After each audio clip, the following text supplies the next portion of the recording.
On the 20th of September 2001, former President of United States of America, George Bush, declared what became known as the War on Terror on Iraq and Afghanistan, stating that, I quote, "It will not end until every terrorist group of global reach has been found, stopped, and defeated."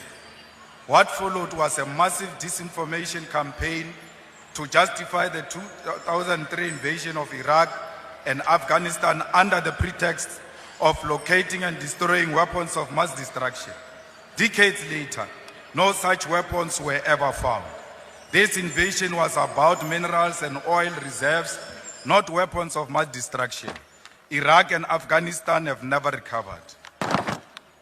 Cuba, Libya, Venezuela, and Chile are examples of nations that have suffered from US interventions because of their socialist policies, justified by false intelligence to advance imperialism.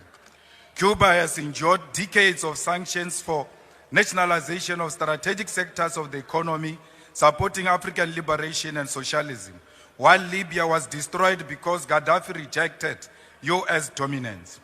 We raise these historical facts because history must guide us in everything we do. When Donald Trump declares that, I open quote, "bad things are happening in South Africa," without evidence, we must not assume that the USA is misinformed. Instead, we must question the real intention behind such statement. After Trump's remarks, the US froze foreign aid globally under the pretext of assessing alignment with the policy outlook. For South Africa, this meant PEPFAR funding of HIV/AIDS response was under threat. On 26 February 2025, the freeze became permanent, terminating funding indefinitely. The US aggression towards South Africa is nothing more than Israel's revenge for our moral stance in support of Palestine. Meanwhile, some of us have been labeled international criminals, a designation used before the West assassinates those who opposed its agenda. Before invading the nations, the US always fabricates human rights violation to justify intervention. Today, same tactics are being used against South Africa. The growing calls by right-wing groups for foreign funding to establish independent states and to be armed by foreign interests must be recognized as part of a broader plan. This is the early stage of economic isolation, leading ultimately to military intervention. Next, AGOA will be terminated, escalating tensions between USA and South Africa. Our government must dismiss opportunistic African and racist groups exploiting US imperialism to fund their racist fantasies of an independent state. That will never happen. We will expropriate land without compensation, whether they like it or not. If they object, they can seek refuge in America. Deputy Speaker, Trump and the USA are not demonstrating strength. The USA is merely displaying an advanced stage of capitalism, which is imperialism. Trump engages in transactional and manipulative relationships with the world like it is his backyard. The hostility towards South Africa does not come from fraudulent boers spreading disinformation, but from America's imperialist agenda. The USA, home of the world's most sophisticated intelligence agencies, agencies that fabricate evidence to justify the invasion of Afghanistan and Iraq, and orchestrated the assassination of Muammar Gaddafi, Patrice Lumumba, Martin Luther King Jr., and Malcolm X, cannot now claim to be victims of disinformation from a minor racist group based in Orania. The USA has openly embraced the golden age of imperialism, extending its power through threats and the prevention and termination of foreign aid. In response, our government foolishly seeks to explain our policies to a maniacal president, as if the USA were a victim of misinformation. The USA knows exactly what it's doing and why it is doing it. At a Goldman Sachs event of the 27th of February 2025, South Africa President Mr. Cyril Ramaphosa stated, I quote, "Trump got the wrong end of the stick of the country's land policies. I completely reject this notion.